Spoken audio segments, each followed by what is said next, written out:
talvez não saiba quem fui eu. Talvez um sábio vos diga que fui outrora um poeta da ebulição, inimigo ferrenho das águas cristalinas. Cada tomo de poemas incendiários, nós o abriremos, e mesmo sem ler, sabemos de que lado lutar. Todo negacionista da cultura é desde já meu inimigo jurado. Morre, verso meu. Morre como uma pessoa, anônima como tantas tombadas pelo capital. Camarada vida, a trote mais rápido, marchemos mais rápido. Lutamos pelas palavras, pela ciência, pela verdade. Com a língua áspera dos cartazes, eu nasço. Movimento incansável das ruas.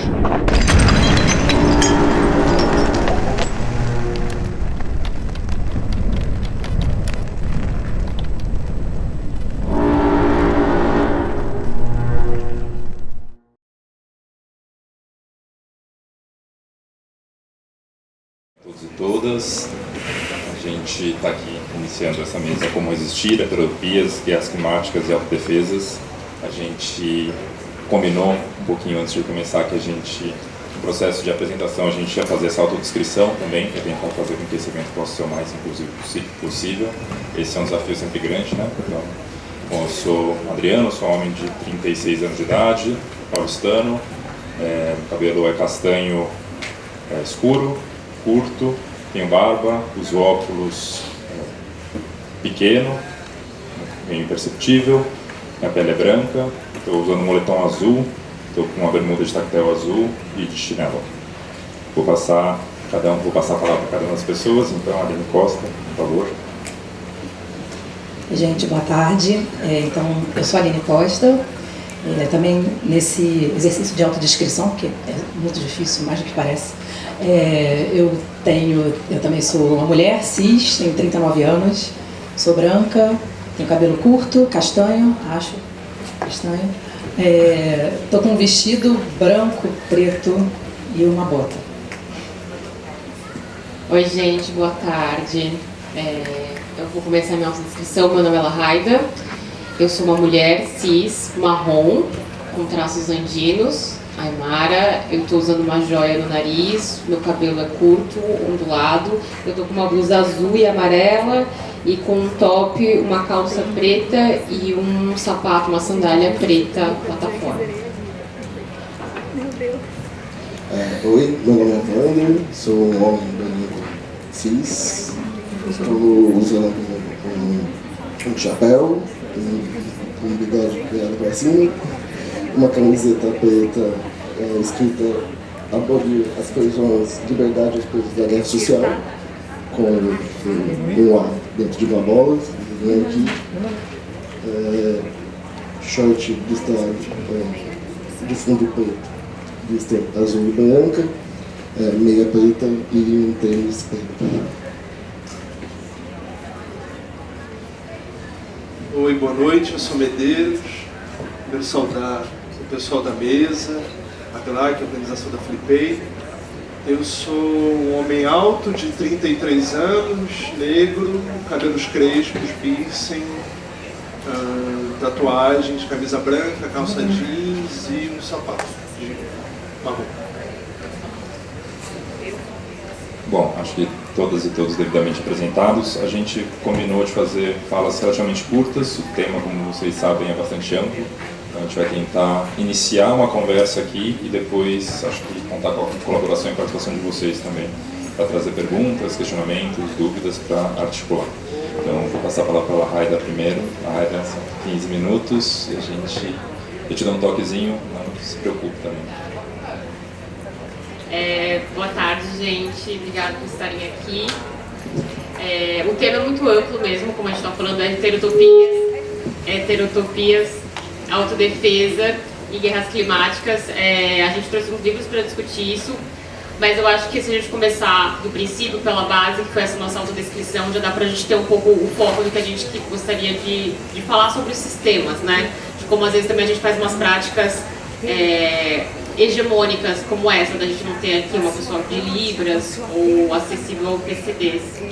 Mas, para além disso, como é que a gente consegue tornar essa questão mais inclusiva e por meio da palavra, por meio da literatura e de como a arte ela é importante para isso. Então eu comecei falando com os meus colegas aqui sobre a potência transformadora do Era Uma Vez, para a gente apresentar novos mundos. E foi meio que a proposta que a gente teve dentro do tema de heterotopias. Eu ia trazer um pouco a figura do coiote na cultura Cherokee, onde o coiote, na verdade, ele é um contador de histórias, ele é um ludibriador, e que ele não engana todo mundo, né? Ele engana os deuses místicos lá e rouba o fogo para os seres humanos, dando... então, para os seres humanos, o fogo vai fazer a comida e o aquecimento. É uma metáfora, essa figura do coiote, para falar da autossuficiência humana a partir da contação de histórias, a partir da apresentação de um novo mundo.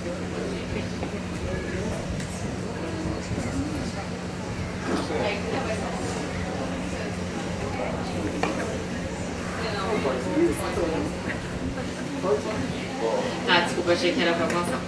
Eu anotei algumas coisas aqui sobre a questão da autodefesa, e não só da produção artística, mas da questão da autodefesa quando a gente revolta não só a figura de um coiote, a figura Cherokee ou essas culturas indígenas, como também na produção indígena, né? A gente vê, por exemplo, as produções zapatistas de autossuficiência, quando os zapatistas eles fazem uma produção de soberania alimentar.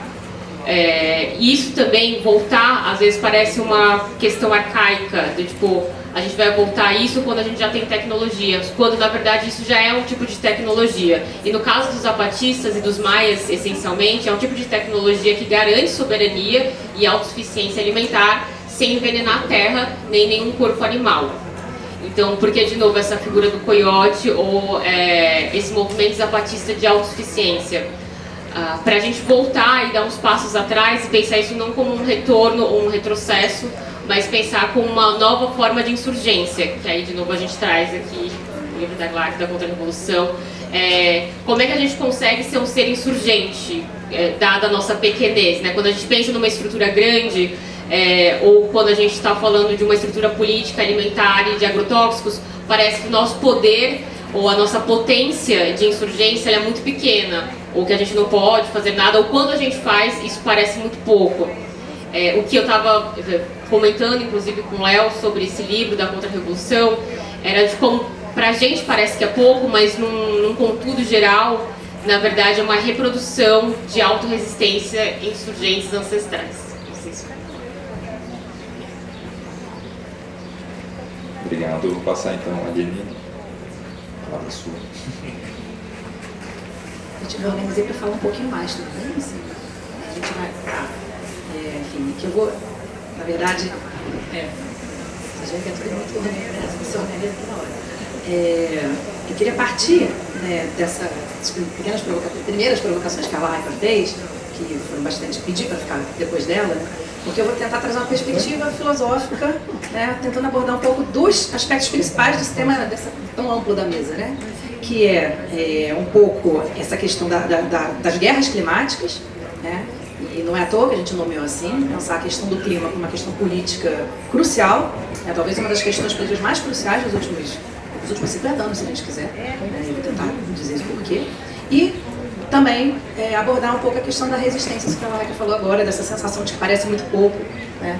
Então, o que a gente pode fazer diante disso, né? Então, a minha perspectiva vai ser um pouco mais filosófica, espero que depois a gente consiga articular, mas também aproveitando a oportunidade para agradecer. Eu acabei me apresentando muito rápido, eu sou péssima com descrição, mas agradecer a Filipe pelo convite, agradecer a gente estar aqui com a Adriana, com a Laika, com o Wander e com o Cláudio nessa mesa.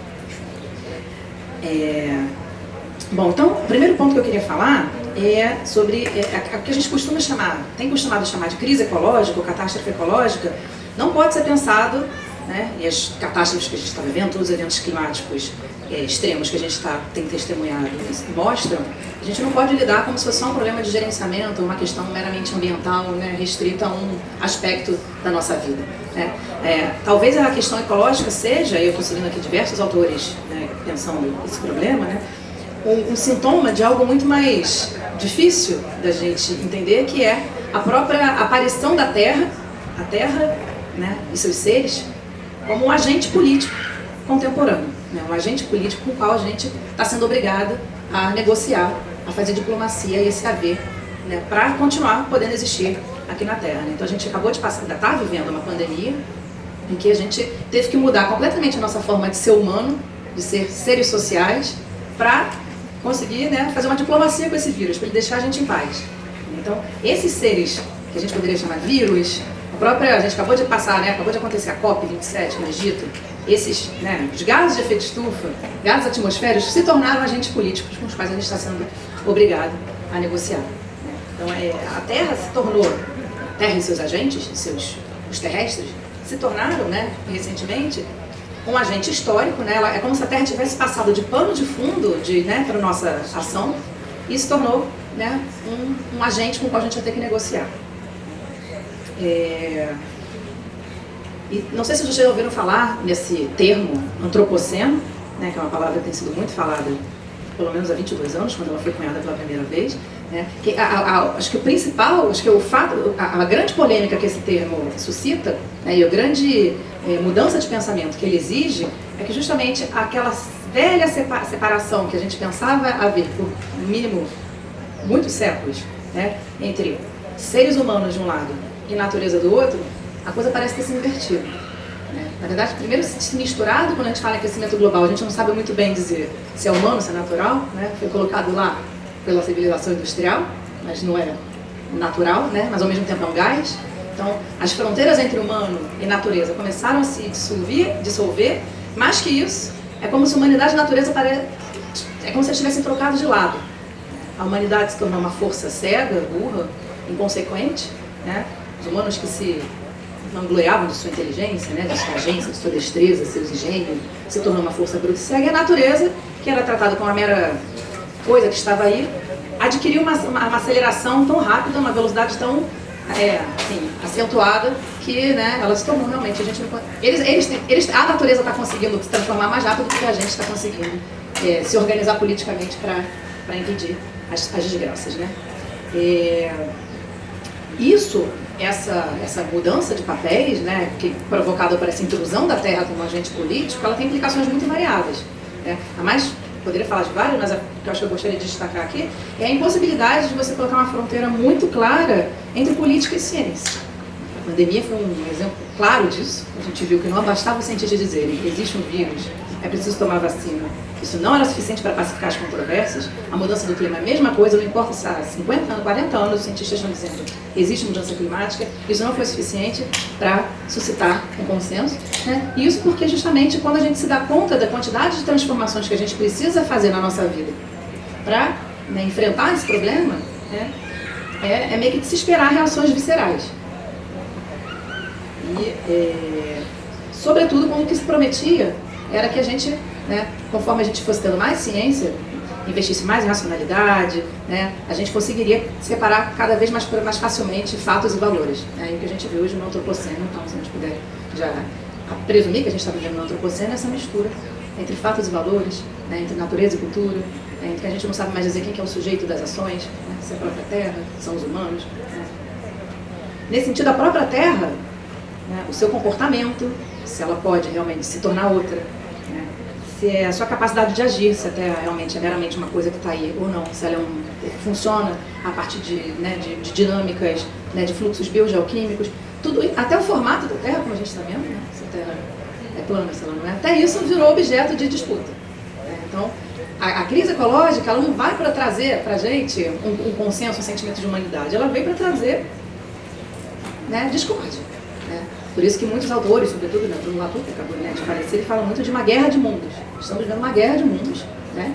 E quando a gente vê os projetos desenvolvimentistas, insistência, né, projetos na Amazônia, por exemplo, projetos de estrutura, né, grandes projetos de mineração, projetos de petróleo, a insistência nisso, mesmo sabendo do que está em jogo, a gente percebe que são dois mundos mesmo, no mínimo dois mundos que estão em guerra aqui, né? Então a ideia é um pouco também de que a ecologia pressupunha que uma invocação da natureza ia trazer todo mundo tomar consciência e se organizar, né, em torno de uma causa comum. Tudo que a gente está vendo hoje é esse comum cada vez mais distante.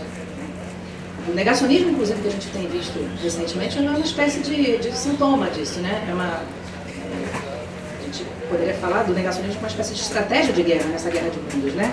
O Latour, no último livro, penúltimo livro, que saiu aqui do Brasil, se chama Onde Aterrar, ele tem essa hipótese, que ele chama de uma hipótese de ficção política, né, segundo a qual os negacionistas sabem muito bem, né, os profissionais da negação, sabem muito bem, entenderam muito bem a ameaça, só que eles optaram por uma estratégia dupla. Por um lado, eles vão continuar explorando tudo que eles podem, né, petróleo, mineração, garimpo, né, tudo que eles puderem, né, para ganhar um tempo, e por outro, eles negam, né, descaradamente, né, cinicamente, o que está acontecendo. Então, o Latour lê nisso, né, esse desejo de paralisar a Terra, de fazer a América great again, de novo, né, fazer a América grande novamente, é um desejo de voltar para um mundo em que era possível petróleo, um mundo em que era possível, em que a Terra não revidava, basicamente. Né? Um mundo em que a Terra era meramente um cenário. É claro que dá para a gente dizer também que nem todos os que acabam aderindo a esse projeto, eles são como Trump, como Bolsonaro, nem todos são necessariamente, né? O argumento do Latour, inclusive, é que diante dessa perturbação, dessa desorientação causada pelo antropoceno, né, que o antropoceno seria uma espécie de compressão espaço-temporal, a gente não tem mais, né, tantas terras suficientes para os nossos projetos de desenvolvimento e, ao mesmo tempo, a gente não tem tempo para deixar para resolver esse problema depois. Né? Então, é como se houvesse uma compressão espaço-temporal, né? Que, mesmo quem não está falando disso, mesmo quem não está pensando nisso, de certa forma está sentindo o efeito dessa angústia, dessa falta de certeza ou falta de perspectiva de como continuar existindo aqui na Terra. Né? Então, as pessoas que acabam, né, o argumento do Latour é esse, não são todos, mas as pessoas que acabam votando Bolsonaro, Trump, em alguma medida elas podem estar desorientadas por essa intrusão da Terra, né, e também pelo evidente abandono, né, das elites que resolveram abandonar as pessoas à própria sorte, né, e investir nos seus projetos, né, de enriquecer nos próximos anos que elas têm pela frente. Né. Então, para já me encaminhar para o que eu queria, enfim, essa é uma primeira apresentação, né, da primeira parte do clima, da questão climática como guerras climáticas, né, como é que a gente resiste? Né? Evidentemente, né, que pelo que a gente entende tradicionalmente como política, a gente pode dizer com muita facilidade de que é preciso resistir, é preciso se opor a esses projetos, é preciso se organizar politicamente, né, tudo isso é importante. Mas a Lahayka trouxe uma dimensão aqui que também para mim é crucial, que é essa, né, de como ser insurgente, né? Uma espécie de um cultivo de uma subjetividade que não trate essas organizações, essas possibilidades de composição política como mero devaneio, meras coisas que a gente, né, não vão chegar a lugar nenhum. Né? Justamente porque, normalmente, quando a questão desses empreendimentos, né, petróleo, mineração, se coloca, ela é geralmente feita sob a forma do que a Isabelle Stanguers e o Felipe Pinhar chamam de alternativas infernais, que é onde a coisa é muito mais difícil. Né? Então, a gente vê, né, mas olha só, a Amazônia, a gente não pode deixar a Amazônia em pé. Né? Se deixar a Amazônia em pé, né, a economia precisa que a gente tenha investimentos na Amazônia. Né? Esse tipo de chantagem econômica que faz as coisas serem colocadas como, né, ou bem a gente aceita o agronegócio, ou bem a gente aceita, sei lá, agora recentemente a conversa mais... última que eu ouvi foi MIT na Amazônia, né? Vamos fazer um MIT na Amazônia? Né? Ou a gente aceita isso, ou a gente, né, vai ficar para trás na corrida do crescimento. Né? Então, como é que a gente resiste a esse tipo de chantagem? E a hipótese que eu quero trazer para a gente conversar é que essas alternativas infernais, elas prosperam justamente no mundo escasso de possibilidades, um mundo raleado de possibilidades, no qual a gente se sente impotente. Né? O capitalismo não é só uma estrutura de criação de dependências em escala, mas ele também age como um feitiço, né? É isso que a Stanguers e o Felipe Pinhar falam, né? Um feitiço, eu cito os dois, né? Um feitiço que mina ou aprisiona as capacidades de pensar e resistir daqueles que tinham meios para isso. Então é como se, em certa medida, o capitalismo, essa captura imaginativa que ele produz, ela é condição também para a destruição que ele empreende. Né? É que eu queria trazer, então, essa aposta, né, de que a gente precisa alargar o sentido de realidade né, que vem nos sufocando. E aí eu queria trazer também uma ideia, né, na verdade, do William James, um filósofo pragmatista, né, que a Isabelle Stangers e o Didier Deleuze, também são dois autores que estão trabalhando muito essa questão. Gosto de citar o James para pensar o que caracteriza esse mundo, essa experiência de mundo escasso, né, de mundo ralo. Né? Ele vai dizer, a experiência da modernidade, de onde a gente herdou essa falta de crença no mundo, poderia ser descrita como um horror of becoming a dupe. O horror de ser feito de trouxa, a gente poderia dizer assim, né? O pensamento que a gente herdou na modernidade, ele é caracterizado por uma falta de fé, falta de crença de que as coisas, né? Então, no caso da modernidade, né, eles vão dizer, os modernos veem o seu próprio passado como definido por ideias falsas, por vínculos irracionais, por interpretações subjetivas e por crenças infundadas. E aí, com isso, o dever dos modernos, o dever desses que herdaram uma certa tradição de pensamento, é se liberar e liberar todos os outros que ele puder, né, seja pela colonização, seja pela né, seja por uma certa pedagogia, né, condescendente, liberar todos eles, né, desse julgo dessas crenças irracionais. Né? Então, os modernos têm que suspeitar de tudo, eles têm que submeter tudo a testes, submeter tudo à prova e descartar como falso tudo aquilo que não for, tudo aquilo da sua experiência que não for objeto de total certeza. Né? Daí, então, toda essa santificação, né, que existe dos métodos, né, de verificação, essa confiança no método científico, né, e essas dicotomias que os modernos amam, né, verdadeiro, falso, conhecimento, crença, né, nós somos aqueles que conhecem, os outros são aqueles que creem, né, objetivo, subjetivo, né, além, claro, junto com isso, todo o processo de desqualificação de conhecimento dos outros, né, sobretudo daqueles povos, né, em que outros que humanos figuram como agentes configuradores de mundo. Então, nesse sentido, as Stangers e o Deleuze se perguntam, né, que universo está sendo criado com e por meio dessa desconfiança? Então, eles estão assumindo aqui um poder performativo desse tipo de pensamento, um pensamento que gera consequências existenciais e ontológicas verificáveis, né? E eles vão citar o James de novo, né? Se, como diz o William James, filosofias são partes íntimas do universo, formas pelas quais o universo pensa a si mesmo, então esse medo de se enganar, esse horror de ser feito de trouxa da modernidade, ele provoca um escasseamento, realmente um rareamento da realidade. Né? Essa ânsia por certeza, desejando, né, driblar o engano, empobrece o mundo, faz a gente perder de vista muitos dos movimentos do mundo e as possibilidades do mundo, faz negligenciar inúmeras formas de modificação, né? Inclusive essas de outros povos, né? A Larca já começou a introduzir aqui, que não se organizam segundo essas repartições muito restritas. Né? O negacionismo, sem dúvida, então, é um sintoma disso também, se a gente quiser pensar. Né? Os negacionistas, eles se apegam a uma certa imagem de ciência que traz certezas, né? Certezas absolutas, para duvidar da ciência do clima, porque essa ciência do clima é necessariamente incerta, feita de projeções e determinações, então isso não é identificado como certeza, por isso ela é rejeitada. Né? Então, nesse sentido, a tarefa que se impõe para a gente hoje, né, e que eu queria jogar para a gente conversar aqui, é adensar o mundo. Como é que a gente torna esse mundo mais denso novamente? Né? Trazendo de novo também a Isabelle Stangers e o Deleuze, a aposta que eles trazem, né, é essa de construir um meio saudável, uma cultura de confiança e de atenção. Né? Que a gente seja capaz de levar a sério esses modos de vida, sejam desses outros que humanos que fazem mundo com a gente, bactérias, vírus, né, cogumelos, sim, todos esses outros terrestres, junto aos quais nós somos terrestres, e também esses outros modos de vida extramodernos, outros que modernos, né, que fazem mundo, que coexistem junto com o nosso mundo. Né?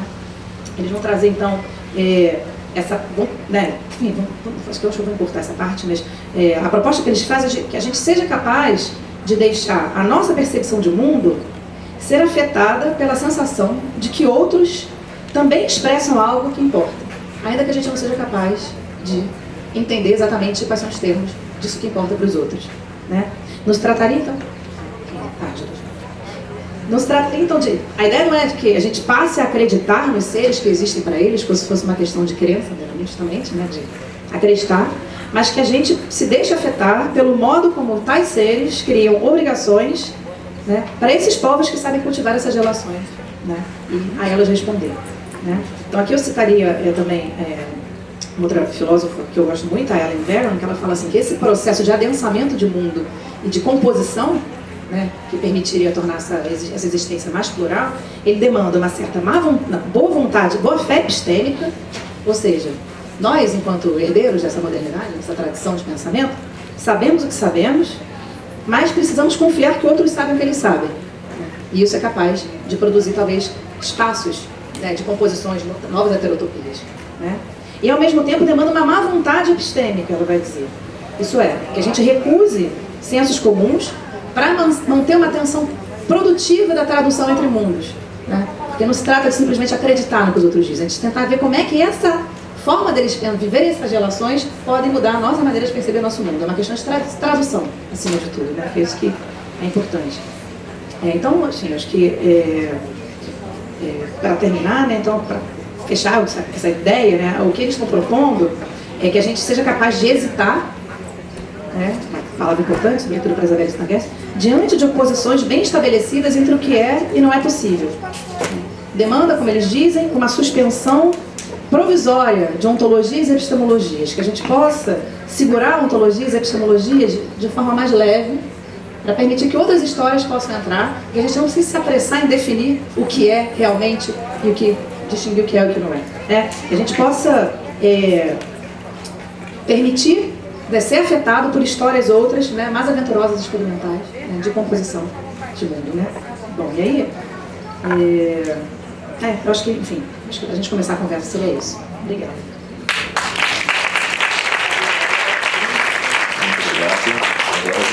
Antes que o Wander falar, a gente vai ter um momento de propaganda e anúncio dos livros. Por favor. Oi, gente.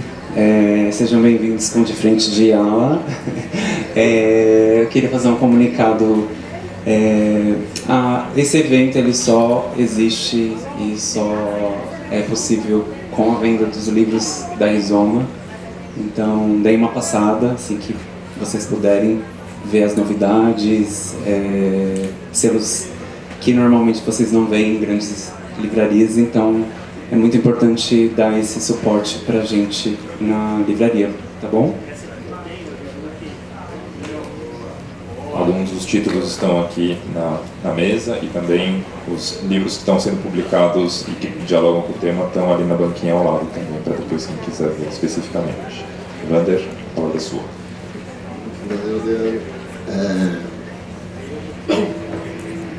É tosse de cigarro, tá, gente? Tá? Já tá um tempo aqui, não pode ser nada mais, porque senão, assim, 3 meses. Bem, meu nome é Wander, né? Eu sou antropólogo de formação. E como, enfim, muitas das coisas que acontecem na antropologia, eu não entendo a grande tradição. Eu fui fazer pesquisa de campo no ambulatório para cuidado de um problemático de drogas, acabei me misturando com a minha pesquisa ali, que hoje também sou trabalhador no campo de saúde mental no SUS, no ambulatório vinculado à Unifesp, que chama PROAD. Então, passo um pouco por essas questões que estão diretamente, eu estou falando um pouco disso, então elas estão diretamente relacionadas a essa publicaçãozinha aqui, que é muito pequena, mas eu realmente acho ela muito importante, parece singela, essa singeleza que tem a grandeza de retomar esse tipo de tema. E a publicação da editora Terra 100 Anos, que é uma editora de companhias do Piauí, e eu vou falar um pouco sobre essa relação, sobre o que eu acho importante retomar esse tipo de publicação, que se chama Autodefesa Médica, Protestos da Igreja Zapatistas. Um pouco pelo como eu cheguei nela também, né, mas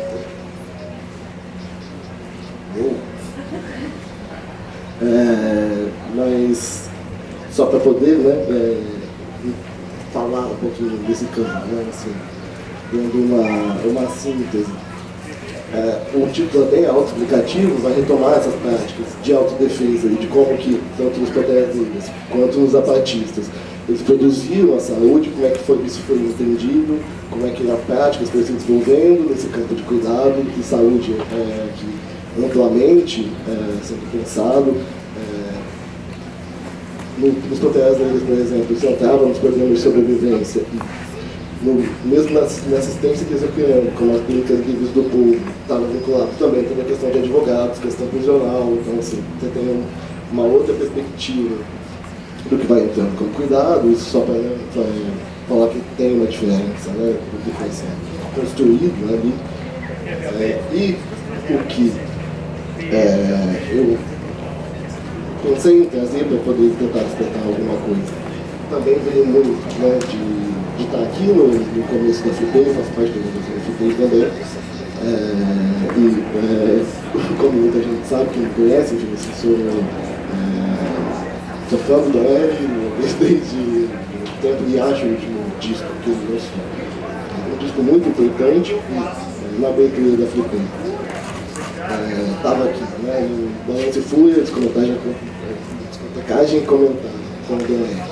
Uma das coisas que ele não cansou de lembrar foi, a gente já viu em guerra, né? A gente falou isso mais de uma vez, isso está no disco dele, né? Zé Tal sobre Guerra Ruvais, mas sempre foi sobre guerra, ou ser devorado, então foi algo que teve aqui, né, na abertura da gente da FIPEI, então eu pensei em trazer, porque é um tema que está aqui nesse livreto, da Terra 100 anos, porque são duas experiências que, apesar das diferenças, estão sendo colocadas aqui, que a saúde aparece nesse contexto a partir da guerra, a partir do momento que se faz o que se chama aqui de da guerra que foi imposta. Isso é bem concreto, né, porque a própria assistência de saúde dele, tanto nos Estados Unidos, né, em relação à população europeia, quanto aqui no caso, né, do México, em relação aos povos indígenas, foi um outro entendido que é uma parte pequena, uma questão de morte, para dar um exemplo do México, revezando um pouquinho dos exemplos. Os indígenas não eram atendidos, ou se mentia que não tinha medicação, quando se tinha medicação, então assim, era uma questão tão concreta de uma relação entre saúde e racismo, assistência de saúde e racismo. Então, para lembrar, né, uma questão muito forte dos zapatistas, foi anunciado de a gente teve que morrer para se tornar zapatista, né, eles falam isso, que é um pouco também de entender, né, essa questão da morte, entender essa guerra imposta, chega, né, no Levante 94, enfim, nessa experiência que continua até os dias de hoje, se desdobrou, e que acho que tem muitos enunciados políticos, talvez dos mais importantes. É uma história recente, que é provavelmente cai muitos mundos, que sempre gostam de retomar, e a gente também retomou no jornal da FIPEI, e sempre retoma também, né, da construção dessas histórias políticas que a gente conta, e é nesse sentido, né, nesses encontros, essa relação de a gente tem que fazer a guerra para ter a saúde, porque a luta é pela vida, então é ao mesmo tempo, né, a guerra, né, e a produção de um cuidado, então ao mesmo tempo meio desfaz oposições que a gente em tese, né, tipo, guerra não é cuidado, tipo, é uma guerra para poder ter a vida, né, então é produzir a vida, produzir o cuidado, na medida que se entende essa guerra, que se vincula também com duas questões, que é a retomada da terra, né, e também para pensar nas tradições de luta dos povos indígenas, né, aqui nesse território ocupado pelo Estado brasileiro, e o que se chama também de retomada da saúde, tipo, retomar a nossa saúde, produzir a nossa saúde desvinculada do que nesse livreto eles chamam de complexo biomédico de seguros, que não é, né, exatamente a questão da medicina, estrito sensu, mas esse complexo amplo que vai envolver, né, da pesquisa médica ao mercado, ao mercado farmacêutico, à assistência, ao Estado, enfim, é uma questão, né, ampla que vai passar por todas essas questões e que eu cheguei, né, enfim, eu falei que eu acho realmente muito importante, né, pro tempo de hoje, muito, né, enfim, por conta da gente estar, né, nessa gestão modulável desse apocalipse, quando vai para mais, vai para menos, né, enfim, fica aí nessa gestão que vai tendo essa modulação desse campo. E foi exatamente também, né, quando foi começando a pandemia, e daí no campo que eu trabalho, que é esse campo que pega a saúde mental, eu comecei, né, a ficar arrepiado, né, primeiro com uma questão de pedido de intervenção psiquiátrica, né, essa pessoa aí que está indo do da presidência, E, ao mesmo tempo, né, que termina com um pedido de intervenção psiquiátrica, para, tipo, todos os outros patriotas de Cristo, que estão, né, segurando em caminhão, e daí isso realmente me dá um frio na espinha. Porque envolve, né, inclusive, uma indicação de retorno dos manicômios, né, mas completamente invertida do que é a própria história da produção, do que foi os manicômios, enfim, como trabalhador de saúde vinculado também, na toda a questão do autismo manicomial, e a produção, né, histórica que foi os manicômios é exatamente invertida e sempre tudo que foi anarquismo, comunismo, enfim, isso sempre foi aqui, né, politicamente, digamos assim, internado e caracterizado como patologia, desde a Comuna de Paris, se quiser aqui, quando a Comuna de Paris, esses 72 dias, né, que tomaram a França foi exterminada, né, foi mais um desses extermínios pela história, as opções foram, né, ou a prisão ou o manicômio, e tudo isso sempre foi reproduzido. Isso teve também aqui no Brasil, incluindo uma parte da psiquiatria que super construiu a defesa da ditadura civil-militar brasileira, vinculada também à questão colonial.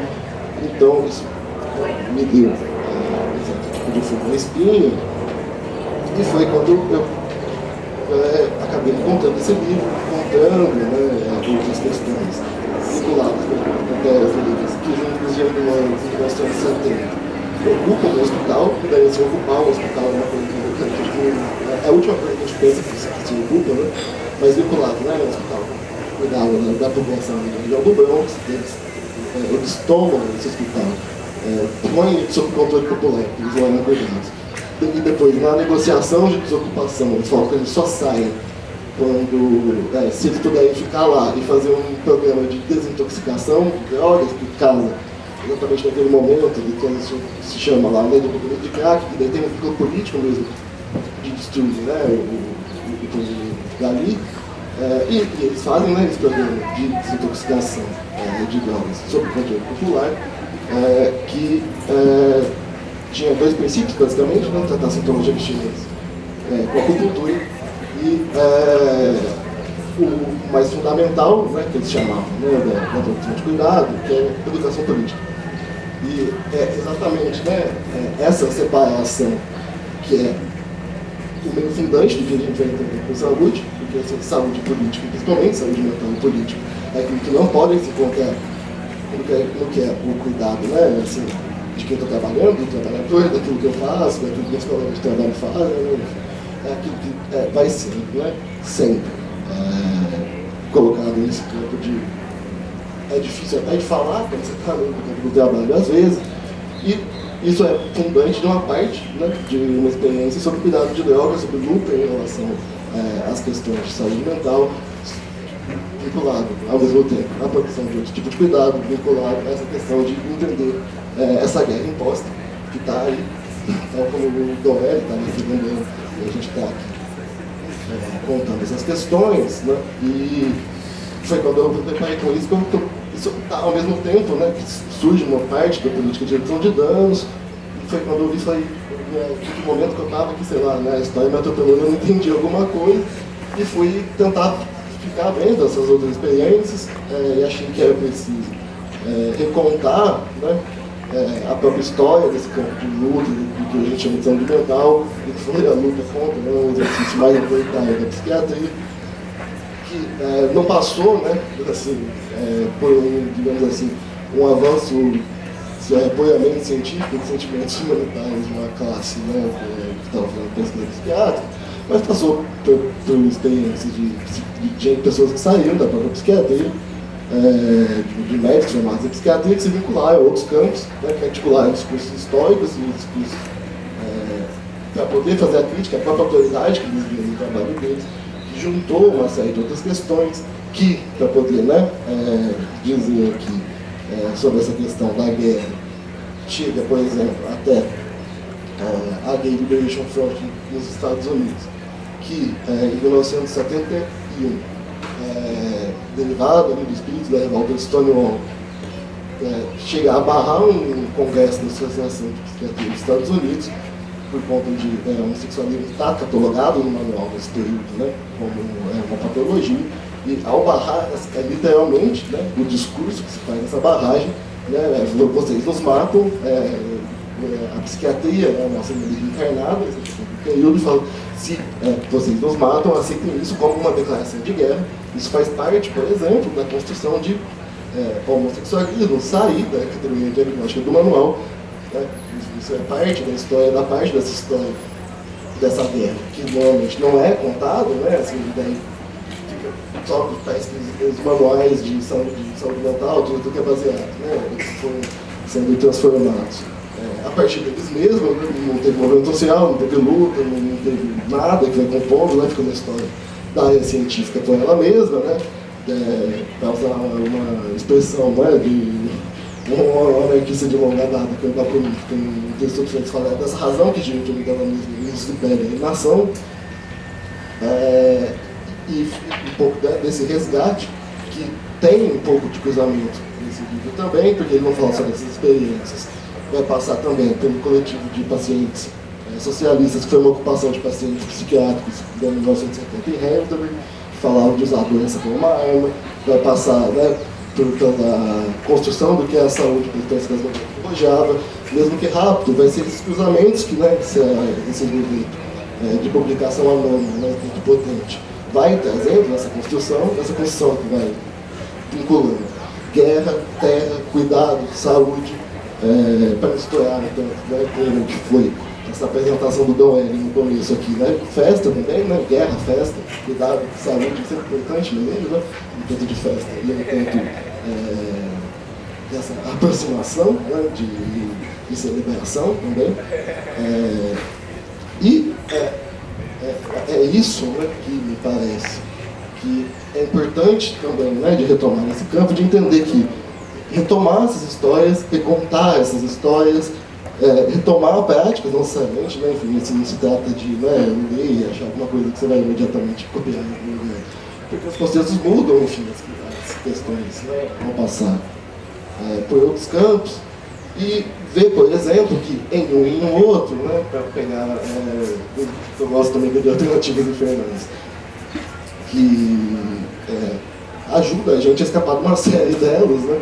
Por exemplo, ciência e pseudociência, quando em ambos os casos vai se tratar tanto de expropriação do monopólio da medicina e, ao mesmo tempo, né, uma acoplagem tecnológica, vamos dizer assim, né, juntar em um e o outro, que vai ser entendido como saberes tradicionais, medicinas tradicionais, enfim. Os zapatistas têm programa de vacinação, né, organizado de baixo para cima, está lá no território, isso tem lá, e ao mesmo tempo vai ter uma medicina tradicional incorporada junto nessa acoplagem tecnológica, né? Então não é, né, nem essa cisão, né? Ciência e negacionismo, ciência e pseudociência, ao mesmo tempo incorporação de outros saberes e ao mesmo tempo expropriação do que é um monopólio de um complexo biomédico de seguros, para poder falar aqui um pouquinho dos termos desse livro. Acho que eu falei muito. Então eu vou parar por aqui, ó, porque daí eu passo a régua e depois a gente conversa. Obrigado. Eu vou começar para lugar que você não falou que... Daqui a pouco eu falo. Tá bom. Cláudio, por favor. Oi, boa noite, boa tarde ainda. Primeiro agradecer a Flipei pela hospitalidade, agradecer o Léo pela oportunidade de lançar o livro aqui. Encontrar amigos aqui, o Jônifer, alguns rostos conhecidos. Eu queria falar um pouco hoje sobre heterotopias, mas de heterotopias ligadas às tradições de diáspora e às oralituras da memória. Eu vou utilizar como ocasião para pensar isso um fato histórico, que é a revolta da vacina, não da perspectiva, óbvio, das centenas de pessoas presas e das dezenas de pessoas que foram mortas, mas da perspectiva de um capoeira, de um general capoeira que se chama Seu Prata Preta. Eu vou pensar um pouco a discussão sobre heterotopias, mas não a heterotopia da forma como a gente já costuma pensar, através das rodas, das giras, das procissões musicais que desencadeiam carnavais, folias de reis, aberturas do rosário, dos condados, mas o corpo do general Capoeira e o corpo do angoleiro como uma heterotopia. Eu quero pensar esse aspecto do corpo tanto desse lado, esse lado que envolve não só a manufatura de espaços negros, mas também o corpo do capoeira como um corpo desanatomizado, ou seja, um corpo descongestionado de certas tendências ligadas ao surgimento da clínica, ao surgimento do higienismo, que possibilitam pensar o corpo segundo um regime de visibilidades que formam isso que a gente chama de organismo, que formam isso que a gente chama de corpo biológico, que é o corpo como lugar de intervenção da clínica, ou o corpo como lugar de gerenciamento de certos dispositivos políticos. Então, eu queria pensar hoje esse corpo, que é diferente do corpo como organismo, e é diferente também do corpo higiênico, que é um dos objetos de interesse desse trabalho, que é a história da experiência da epidemia, o corpo higiênico, que tem uma ligação muito forte com os agentes de saneamento racial na época da Primeira República. Então, queria pensar isso segundo essas perspectivas dentro de um contexto histórico tal, que é a revolta da vacina, e para isso eu começo falando sobre um fato que ocorre em 1904, da freguesia do Sacramento. Na época, um jornal noticiava um episódio emblemático no calendário da revolta da vacina, dizendo: as ocorrências tomaram logo um caráter mais grave porque os populares trataram de levantar barricadas nas esquinas das ruas transversais, atravessando-as com grandes paus que tiravam dos andaimes das obras que se está fazendo na Avenida Passos. Ou seja, a revolta se dá na ocasião do empreendimento de grandes obras de remodelação e o que eles chamavam de melhoramento do espaço urbano, que na verdade não é outra coisa senão uma forma de saneamento racial da metrópole, que na época era Corte. E esses populares retomam esses cacarecos, esses pedaços de andaime, e criam barricadas para produzir uma espécie de grande espetáculo que a gente vai perceber e vai entender, que vai tornar muito próximo a compreensão da guerra, da compreensão do que é a festa. Não muito longe dali, alguns dias depois, a artilharia oficial capturava o líder da revolta, o seu Prata Preta, o general Espantalho, que fez mover forças de mar e terra, senhor de fortalezas inexpugnáveis, que, tendo feito junto aos populares dos morros daquela nação, dos morros e pedreiras da freguesia próxima, grande guarnição de pedras e telhas e garruchas e adagas e estilingues, minas de ficção, canos e cacarecos de lata, para melhor aparentar canhões de artilharia. Foi emboscado no dia 16 de novembro por um contingente desproporcional de forças. Então, a Marinha é facultada a colocar e estacionar, virando seus canhões para os morros e para o centro velho, os seus encouraçados e os seus tanques de guerra marinho na época, justamente sob a ameaça dessa grande barricada, dessa grande resistência de capoeiras que se organizavam produzindo uma grande farsa, uma grande trapaça, que era a ideia ou a imagem de que ali existiam armas ou existia um contingente militar perigoso. Seu Prata Preta teria oferecido ainda tenaz resistência, ferindo 2 praças com desequilibrantes de capoeira. Levado para a repartição de polícia, diz a crônica, não cessava de protestar, apesar de muitas contusões de espada ao longo do corpo. Ao que parece, terminava ali a revolta da vacina, preso seu Prata Preta, chefe das barricadas de papel e das artilharias alegóricas da Rua da Harmonia. Exatos 100 anos depois, no dia 15 de novembro de 2004, no bairro da Saúde, estava para ser lançado aquele que se tornou um dos mais tradicionais e pelítricos blocos de carnaval carioca, que é o Cordão Prata Preta. Então, 100 anos depois dessa façanha, e dos militares organizando todo um contingente de coisas para tentar ferir essas minas de ficção e essas barricadas de cacareco, cria-se que hoje brinca-se sincopadamente a memória desse capoeira carnavalesco general militar de ficção com estandartes e com caixas de guerra. O episódio fala por si. As telhas de zinco, as lascas de madeira, andames e todo o entulho da famosa obra de monumentalização, aburguesamento e branqueamento da capital formam, naquela época e desde então, as paredes das ocupações dos morros da cidade. Esses rastros e resíduos da cidade colonial foram depois reciclados como barricadas e gambiarras da guerra de plástico liderada pelo general Capoeira, seu Prata Preta. Nos meses de fevereiro, como eu disse, religiosamente, na forma de coreto, paetê e estandartes, brincamos carnaval. A máxima de Mestre Pastinha, segundo a qual a capoeira é mandinga, é manha, é malícia, é tudo que a boca come, fala um pouco sobre essa guerra com aparência de festa, que é uma roda de capoeira. Uma luta que parece dança, uma dança com aparência de luta, uma dança que aparenta combate, um jogo de destreza e malícia em que se finge lutar e se finge tão bem lutar que o conceito de verdade da luta se dissolve aos olhares dos espectadores e ai daquele que fique desavisado.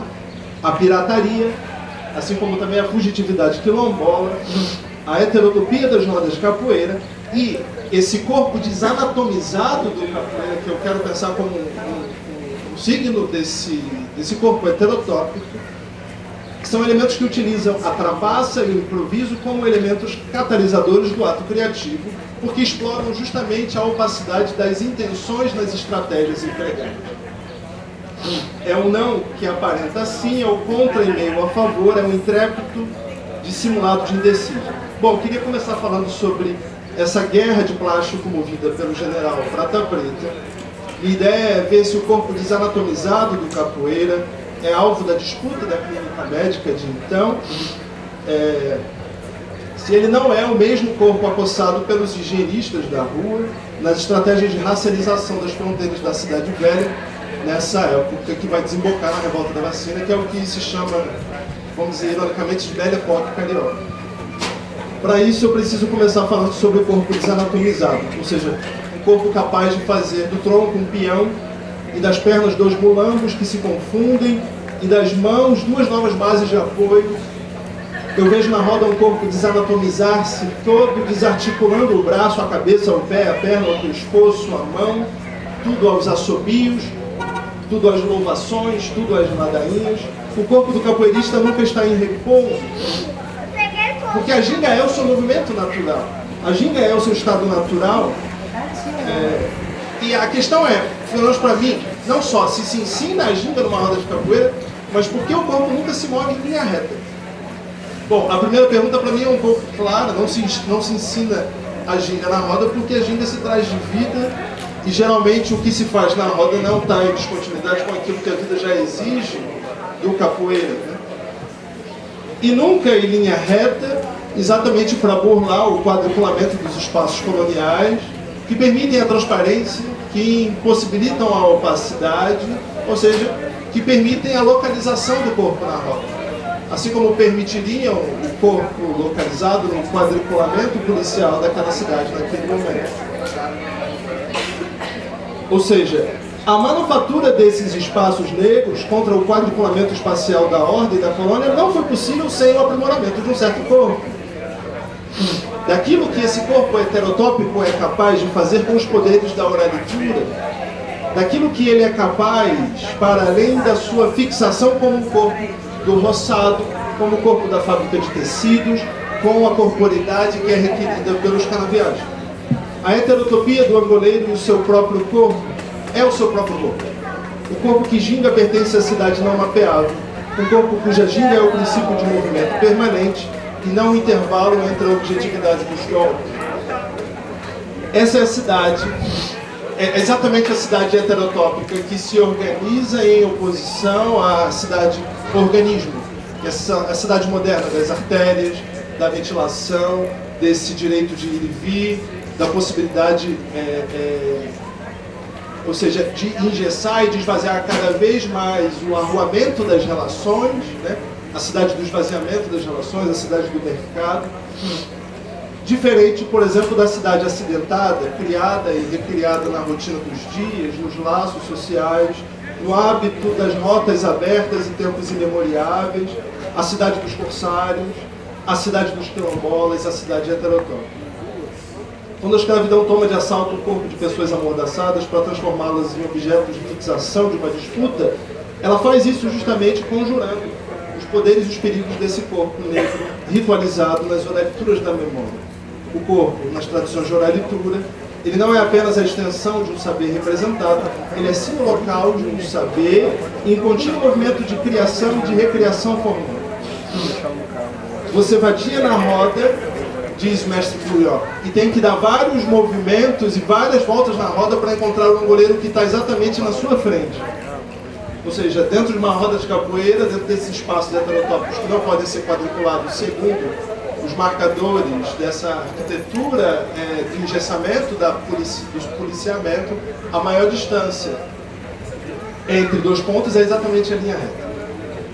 A própria ambivalência da noção de vadiar, que a gente utiliza para falar na capoeira, vamos vadiar, né? Ou a vadiação de capoeira Angola, convive um pouco com a ambiguidade do que vão ser os vadios na medida que acossados pelas forças policiais. O vadio supõe o enquadramento criminal de marginais e desordeiros, de comportamentos desviantes, da inquietação policial com esse tipo de mobilidade incapturável que vai ser desencadeada na Primeira República, né? Independente do corpo ser praticado em barracões ou em praças, o espaço da roda é criado na ritualização desse corpo. Embora a criação do espaço onde ocorrem as criações do angoleiro dependa do corpo modificado pela expansão do jogo, o capoeirista, na sua relação com o espaço da roda, é simultaneamente criador e criatura. O próprio corpo que ginga na roda, enquanto ainda não se constitui como endereço desses berimbaus, enquanto não repercute as vibrações das canções e das cantigas, ele não se atualiza como um sujeito de saber nessa manufatura de espaço, que é a roda. No jogo, o corpo desliza e balança no ar. É muito interessante pensar, olhar para um angoleiro e ver que é como se multiplicasse bases de apoio. Então, a disfuncionalização do corpo tem a ver com essa capacidade de desanatomização dele. Geralmente a gente pensa as bases de apoio do corpo como as duas pernas. E se você multiplica isso, utilizando também a cabeça, utilizando também as mãos, o que você está propondo é que o capoeira dificilmente vai cair. Porque se ele cai deslizando. Ele cai numa dança que possibilita que a queda se transforme num outro golpe. Ou seja, esse corpo desanatomizado diz que, na verdade, se ocorrer por acaso algum desequilíbrio, o cantador pode cantar relembrando que o capoeira, ele não cai. Se por um lado o angoleiro busca o chão ao realizar o movimento, utilizando de apoio as mãos e a cabeça, por outro lado, ao chão ele não se entrega. E é interessante quando você vê alguém iniciando, lutando, gingando, utilizando só como as bases de apoio, os pés, e alguém mais experiente sabe que lutando contra um iniciado há pouco tempo, é muito fácil você identificar qual é o foco de equilíbrio dele. Se for os pés, é muito mais fácil reencontrá-lo na roda e possibilitar a queda. Diferente de alguém que está mais tempo na roda e reutiliza outras bases de apoio e transforma o corpo nessa capacidade de produzir outros ritmos, né? De produzir outros ritos também. Bom, dito isso, eu queria ver de que maneira as forças que desencadeiam a revolta da vacina teve a ver com a tentativa de jurisdição por parte do saber médio, ou o recorte de um corpo biologizado, de um corpo como uma realidade biológica passível de si. Tá bom? Então, de um corpo como uma realidade biológica passível de se objetivar, de um corpo como, afinal, um organismo. Geralmente eu gosto de pensar a ideia de que o mórbido é também uma certa forma de perceber o corpo. Então, se até certo momento na história a gente percebe a doença como um objeto parasitário que vem de fora e se apodera do corpo da pessoa, a gente imagina a doença como um tipo de representação de um conceito que vai modificar aquele funcionamento normal do corpo. A partir de um certo momento, principalmente no surgimento do que a gente chama de anatomia clínica, a ideia é que a doença ela surge como um desarranjo do funcionamento normal do corpo. Então não é um mórbido que vem de fora, é um mórbido que pressupõe um desequilíbrio de alguma coisa muito vaga, que é o que a gente chama de saúde, e que os higienistas vão chamar, por exemplo, de higiene. A clínica identifica o espaço da doença no organismo, enquanto a higiene percebe os agentes mórbidos externos. Então, todas essas obras de transformação da cidade preconizavam a ideia de que é preciso extrair da cidade tanto os miasmas sociais, que seriam aqueles corpos indesejáveis, quanto os miasmas efetivamente biológicos que desencadeariam epidemias e faria com que as pessoas morressem em grandes proporções. O acento se desloca aos poucos da doença para o doente, e entre patologia e fisiologia os limiares ficam passados. As doenças serão então a variação mórbida de um funcionamento normal do corpo, ou seja, da saúde. Está repreendido em nome de Jesus. Beleza.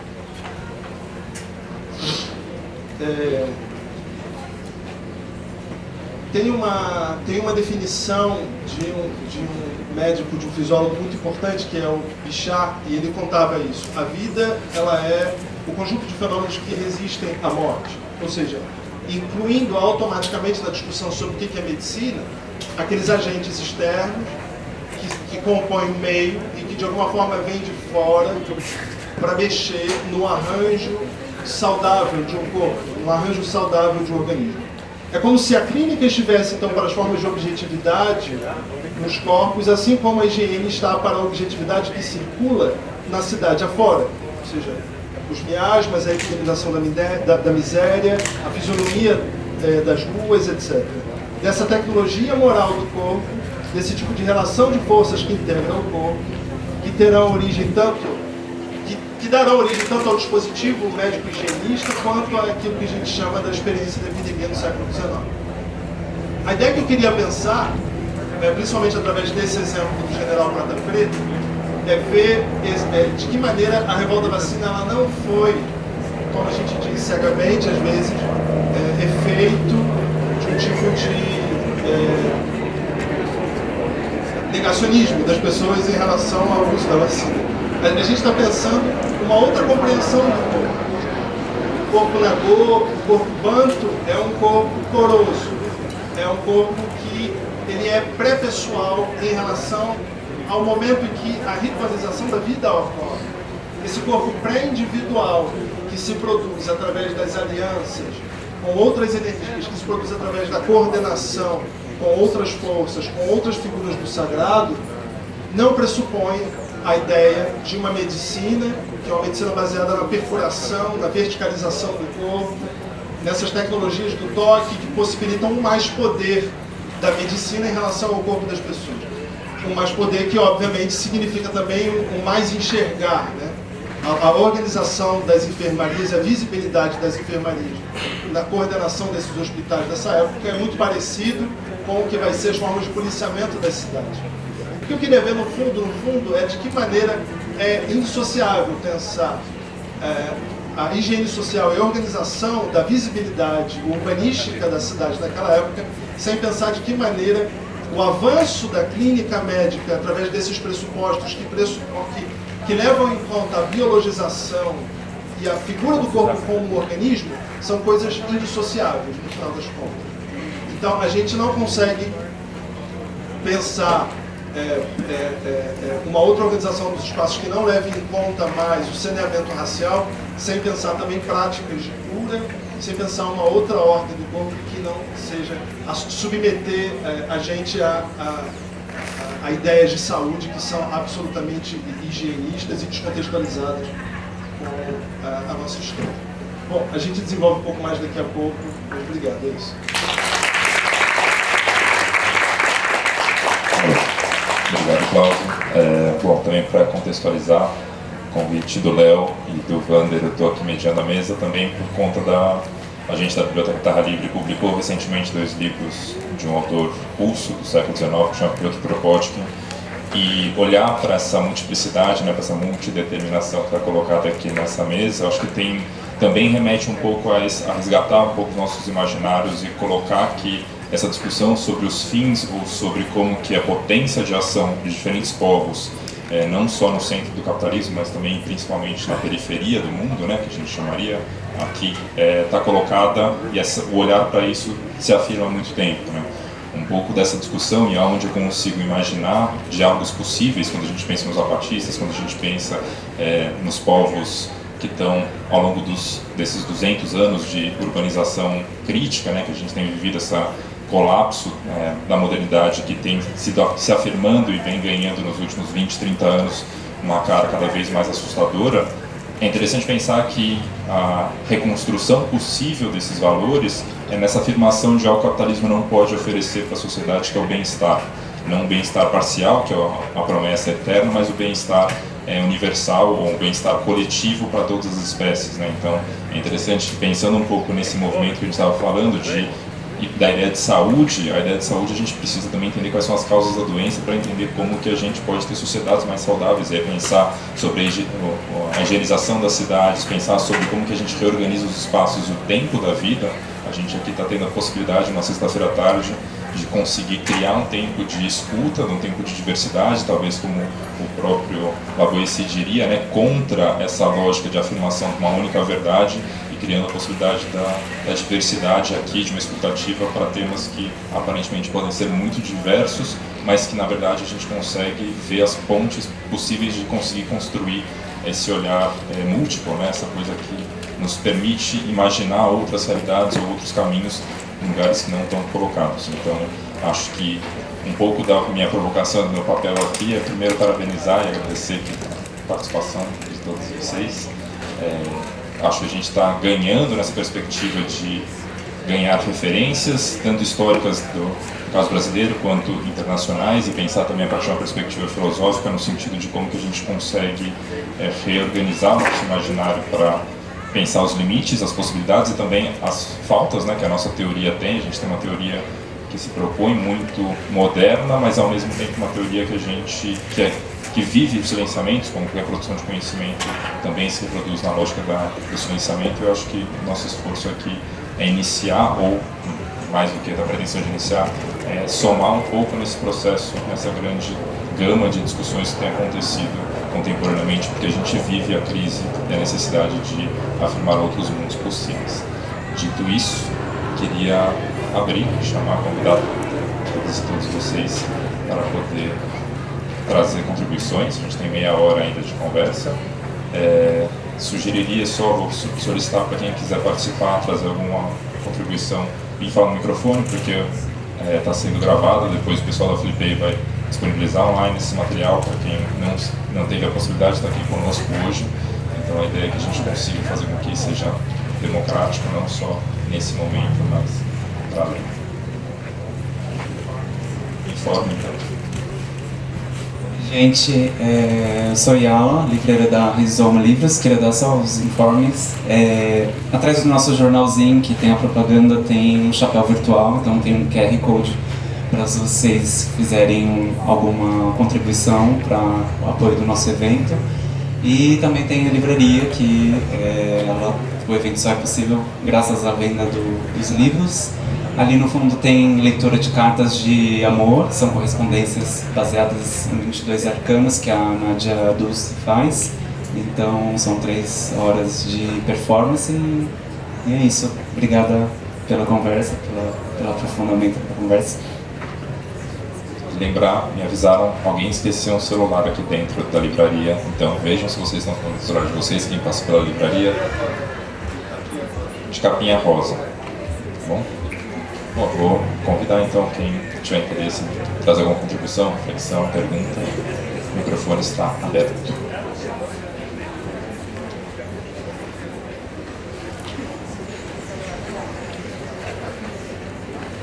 Boa tarde, queria muito agradecer a mesa, foi muito enriquecedor, das perspectivas que vocês tiveram, especialmente Isabel Adriano, que foi meu professor de geografia, professor muito da hora. A gente saía da aula muito triste, mas muito frito, e com sede de mudança. E, enfim, eu também sou professora, eu sou da área da pedagogia. E me chamou muito a atenção a sua fala da potência transformadora do faz de conta. Eu queria ouvir um pouco mais sobre isso, assim, porque tem muita relação com, né, o universo infantil, essa não claridade do limite entre faz de conta e realidade, e como isso pode ser transformador. Obrigada.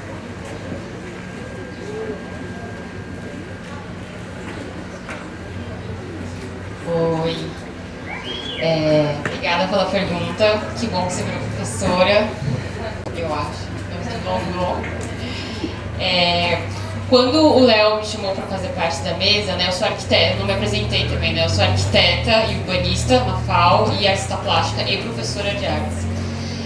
Vários empregos. Mas quando o Léo me convidou e, enfim, eu vi os meus colegas que não estão aqui, eu fiquei muito pensando como é que uma artista / arquiteta poderia contribuir, né? Porque eles têm um arcabouço teórico muito profundo, vocês viram a Aline, enfim. E para mim, tanto na minha atividade enquanto arquiteta ou dou aula há 10 anos de artes, e eu falando com o Léo também sobre como integrar essa coisa da palavra ser um vírus, e aí a gente pensar a palavra enquanto um vírus sociocultural. E essa coisa da potência transformadora do Era Uma Vez, que é quando a gente sempre abre, né? É tipo um e se? E se, e quando o Cleiton também vem com essa coisa do quando ele cai, e se ele faz um outro movimento e não é uma queda, mas é um movimento de recomeço. Ou quando a Aline traz isso da gente estar com os limites e os muros muito... O que o capitalismo ou o que o sistema atualmente nos fornece é mais uma prisão do imaginário. Por isso eu acho tão importante, e por isso a Flip, né, a feira literária e os livros. A potência de você contar uma história, ou de você abrir do Era Uma Vez, você abre uma possibilidade. Quando você abre uma possibilidade, não aqui falando necessariamente da literatura como arte, né, mas a gente pode pensar isso nas artes visuais, no teatro, no cinema, principalmente no cinema, né, quando a gente abre a cortina vermelha, tudo é possível. E eu fiz um ano de letras antes de ir para a FAO, e tinha um professor de literatura aplicada que sempre falava sobre se a gente falar para você que o Dumbo tem orelhas gigantes, você vai acreditar? Sim, você vai acreditar, porque parte dessa premissa do impossível. Quando a gente está falando de heterotopias e de autodefesa, fica um pouco difícil a gente não falar sobre criar missões impossíveis e imaginários impossíveis, né? As coisas só existem a partir do momento que a gente imagina ela. Então, só é possível criar a partir do momento que a gente imagina. A problemática que eu queria trazer aqui é essa: a gente está num padrão de vida e de autossustentabilidade tão mecânico que até quando a gente produz o nosso e se, ele parece muito pouco. E aí ele parece que não dá conta de todos os e se nãos que vão nos percorrendo. Eu não tenho uma solução para isso. Se alguém tiver, eu peço encarecidamente que fale aqui com a gente, mas esses soluços de realidade, que é, por exemplo, juntar pessoas com tantos discursos e práticas diferentes, o nosso Era Uma Vez. É uma prática do e se, para tentar começar uma fagulha insurgente de abrir uma cortina vermelha e falar quem sabe. E aí não partir de nós, falar o que é o quem sabe, mas abrir a porta do quem sabe para quem está aí do outro lado pensar, quem sabe se eu fizer tal coisa.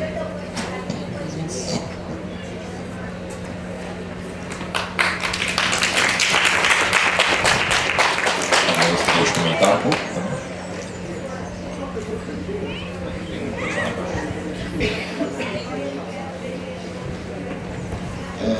Então, quando eu passei meio rapidinho, né, eu tinha que falar meio rápido, vai continuar sendo um pouco sucinto, mas quando eu peguei, né, a questão do zapatismo, de um mundo que é muitos mundos, são essas várias formas de contar a história, enfim, muito junto com o que a Lara ainda está colocando também, pensar que esses outros mundos e outras, eles existiram e existem, né? Eles existiram e existem, e a gente tem que retomar essas histórias e ampliar esse campo dessa imaginação desse possível e ao mesmo tempo, né, enfim, se colocar nessa prática de fazer tentar, né, coletivamente, essas outras possibilidades, conjugando, se relacionando. Tem um risco aí no meio, mas ao mesmo tempo, né, o que é um risco, né, das ideias políticas diante do que é o risco desse paulatinamente administrado há muito tempo que a gente vive, né? Então eu acho que a questão é essa retomada das histórias junto com essa retomada, né, desse campo, pensando na terra, saúde, que tá tudo meio junto, né? Assim, tá tudo meio junto ao mesmo tempo, assim, acho que também é uma questão de, né, assim, parar um pouco de ficar, né, montando sequência do o que tem que vir primeiro para a gente chegar em algum lugar, né, e conseguir tentar rearticular as questões, né, rearticular questões que são formativas, por exemplo, do começo das coisas, luta antimanicomial, luta antiprisional, por exemplo, elas também nasceram juntas, conjugadas juntas, em algum momento os países se separou, né, e não é muito difícil de entender, por exemplo, porque hoje é muito claro, assim, né, que todo presídio, na verdade, ele combina uma função de manicômio, porque todo presídio dá ansiolítico para preso, né, assim, também não é muito difícil de entender qual é a lógica de tratar a ansiedade de uma pessoa presa, enfim, qualquer ensinamento assim, é um absurdo, mas juntando ainda, né, enfim, ensinamento em massa, etc. Não existe lógica nenhuma de cuidado de saúde mental, assim, né, literalmente é uma regulação interna do que é prisão e encarceramento. Lembrei muito, na verdade, da minha escritora preferida, que é a Ursula Le Guin, fala muito sobre a questão da imaginação. E a Ursula Le Guin, para tentar, né, que ela costura aqui, ela fala muito do que ela escreveu nesse livro de ficção científica, porque ela leitura do Kropotkin, que foi propaganda o trabalho da Terra Livre, mas não tem uma propaganda aqui, merece ser feita, assim, né, é um desses socialistas que às vezes a gente esquece, mas foi muito importante na difusão do imaginário, de questões.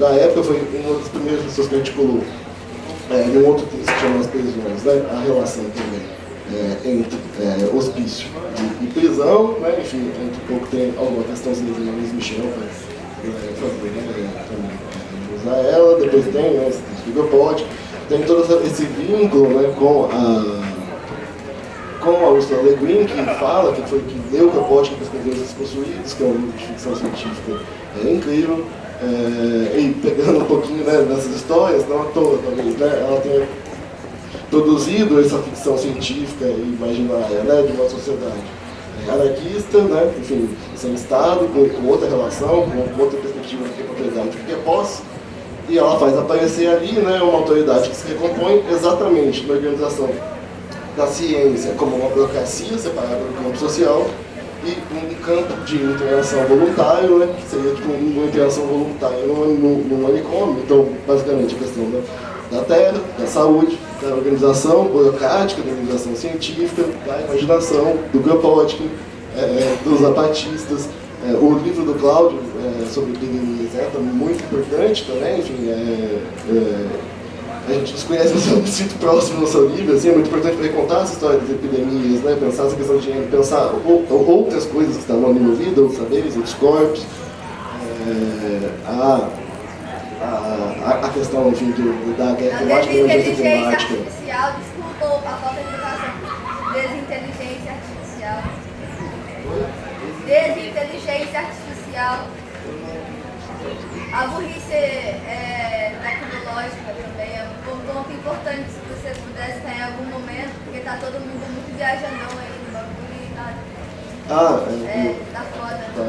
Bom, se alguém quiser pegar depois um pouquinho, eu só não consigo agora eu vou pensar um pouquinho e depois talvez a gente converse.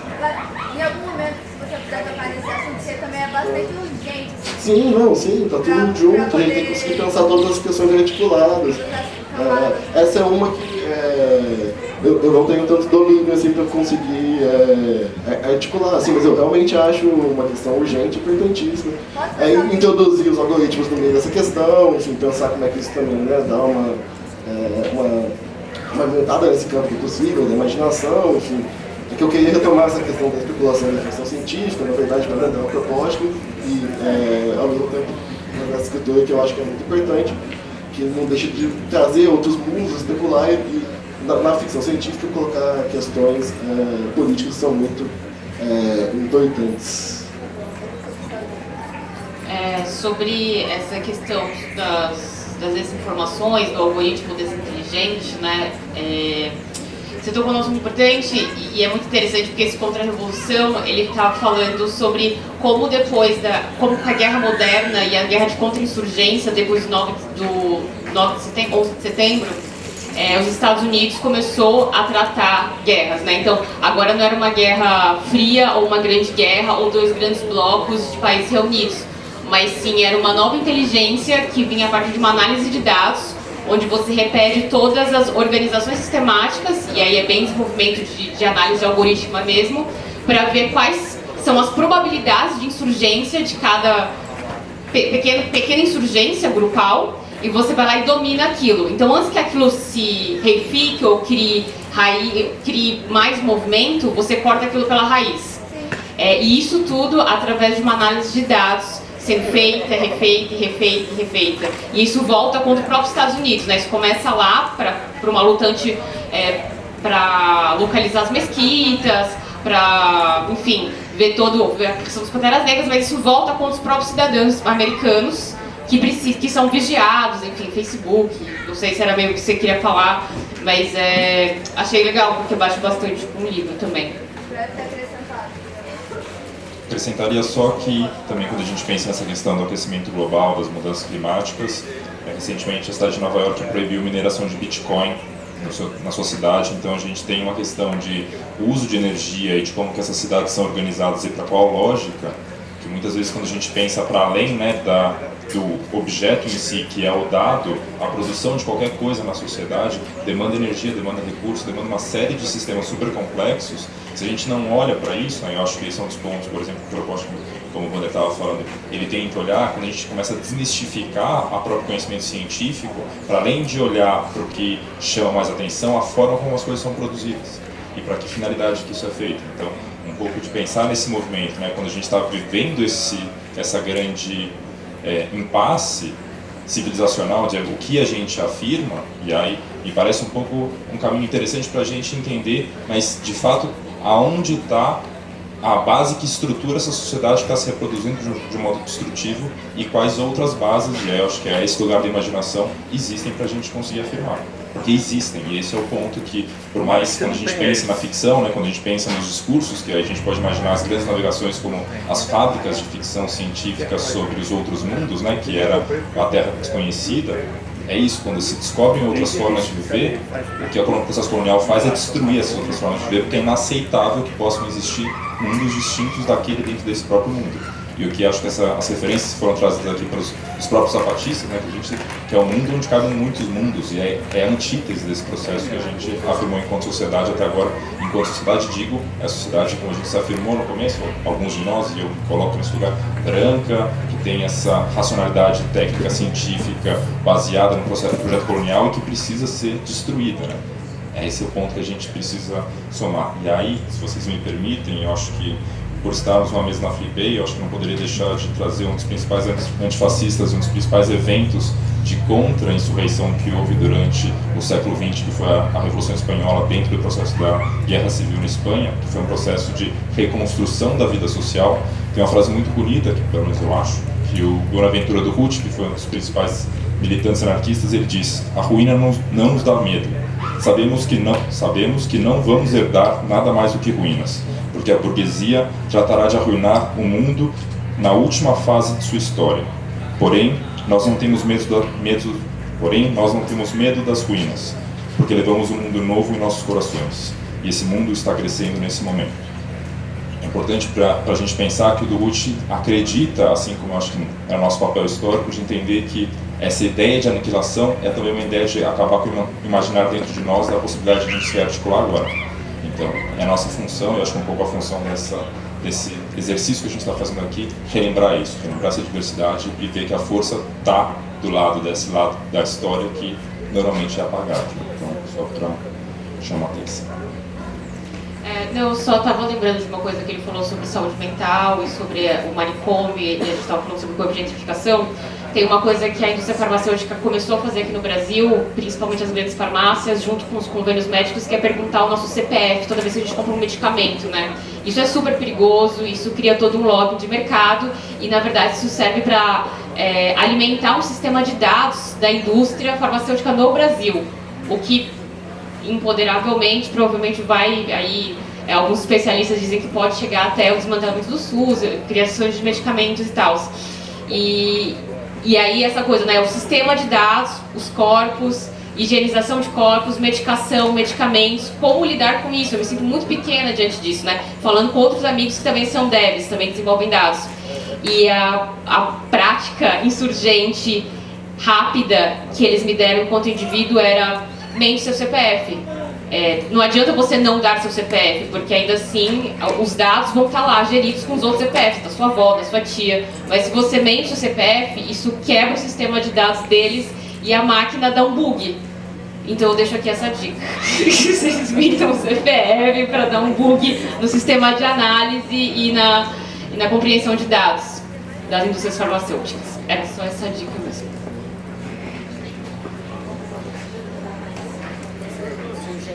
Bom, a gente está quase chegando no finalzinho.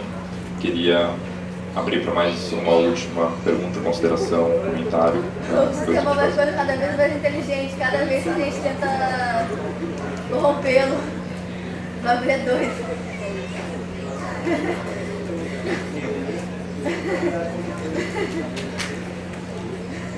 Mais alguém? Com certeza. Foda. Mas a gente vai ficando também. Isso é bom. Boa noite a todos. Tem uma questão que eu achei muito interessante que foi colocada por vocês em relação à questão do antropoceno, né? E aí a Aline fala dessa inversão da natureza e de como que dentro do antropoceno foi revisto essa dissociação. E aí isso é um dos temas da minha tese, inclusive eu pesquiso sobre o antropoceno, e aí eu acho que é legal a gente pensar que, na verdade, a natureza, não necessariamente nesse processo, ela voltou, agora que ela voltou a ser algo unificado com o ser humano. Na verdade, muitos povos, e aí eu acho que a Laika fala muito bem disso lá no iniciozinho, a gente já tem a natureza como algo único, né? Natureza e ser humano como algo único. E é todo esse pensamento, esse racional que veio através do iluminismo, do desenvolvimento do pensamento racional, que vai criar essa dissociação homem-natureza e vai transformá-la em um objeto de exploração, de uso. Então, assim, é só pra gente pensar que agora a gente está numa luta pela retomada dessa igualdade. Quando, né, a Aline fala de trazer o antropoceno, que o antropoceno traz isso, realmente, a gente está trazendo a natureza de novo para esse campo, tá olhando ela de uma outra forma e não mais como exploração. E aí eu acho que uma provocação que você fez muito bem e que eu concordo plenamente é quando a gente pensa de que maneira que a gente vai utilizar isso, esses outros conhecimentos, essas cosmovisões de outros povos, né, pra gente também aprender e repensar a nossa forma de se relacionar com a natureza. E eu acho brilhante quando você diz justamente que não é apenas a gente acreditar em algo que não faz parte da nossa, da nossa crença, mas sim a gente aprender com essas regras, né, que esses outros povos eles seguem. Então acho que fica essa reflexão, né, essas cosmopolíticas, a própria terra, a própria natureza como seres políticos, como que a gente vai incorporar isso na construção de uma nova sociedade, na sociedade que a gente quer, e aí agora defendendo o meu lado, né, uma sociedade ecossocialista de preferência. Obrigada.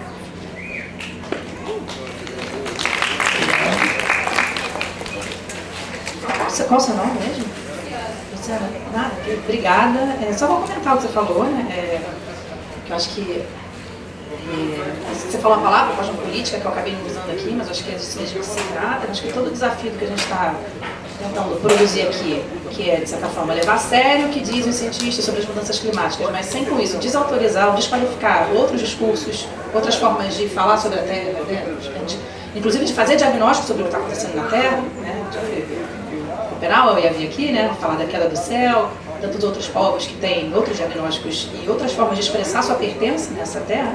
Acho que o ponto todo é esse: como é que a gente foge um pouco, inclusive, do imaginário de uma unificação, porque, né, justamente, não se trata de uma união natureza-humanidade, né, ao contrário, são formas distintas de relacionar naturezas e culturas, e, ao mesmo tempo, como é que a gente respeita essa divergência, respeita essa incomensurabilidade, né, completa, nunca falaremos do mesmo mundo, mas, ao mesmo tempo, alguns acordos são possíveis, né, alguns tipos de traduções, né, foi a palavra que eu quis usar, né, que permitam tensionar justamente sem fazer esquecer que existe uma diferença. A diferença está sempre ali. Então, acho que esse é o nosso desafio, justamente para pensar o que é esse global do aquecimento global. Não é mais um global que subsume as diferenças a uma identidade, mas um global que tem que ser construído em torno, a partir dessas diferenças que são construídas em torno de acordos, em torno de comuns.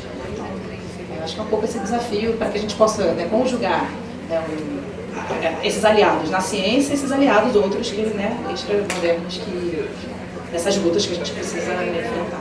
Eu já estou com medo de entrar no mar e sair com 3 braços. Bom, queria convidar as pessoas que compuseram a mesa, se alguém quiser fazer alguma fala final, algum comentário, para a gente encerrar. Dizer que agora, às 5h30, teremos, o livro Histórias de Experiências da Epidemia no Brasil, do Cláudio Medeiros. Ele tem, se quiserem conversar com o Cláudio, ele vai estar aqui com os livros. E eu também estarei aqui para falar um pouquinho mais, quem quiser conversar sobre a Conquista do Pão. Convidar todos e todos para que acompanhem o restante da programação. A programação da Flipei está incrível, está super cheia, tem eventos desde esses debates como a gente está tendo, como eventos culturais, musicais. Então, e também visitem a livraria, parabenizar também a todas as editoras que estão compondo aqui e também a todo o trabalho árduo de construir esse espaço temporário nessa cidade que é super complexa que a gente está visitando. Tá bom? Então, boa tarde a todos e todas, tenham bons encontros aqui. Agradecer essa incrível mediação da Adriana, né? Agradecer a incrível mediação da Adriana.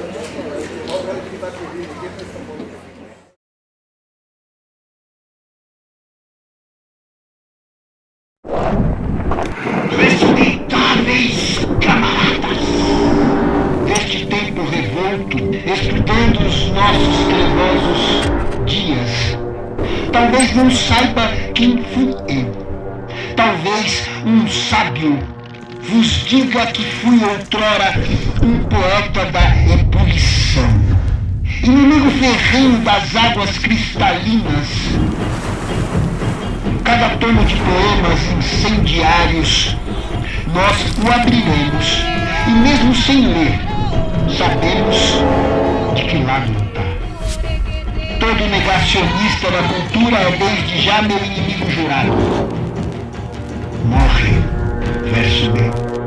Morre como uma pessoa, anônima como tantas tombadas pelo capital. Camarada vida, a trote mais rápido, marchemos mais rápido. Lutamos pelas palavras, pela ciência, pela verdade.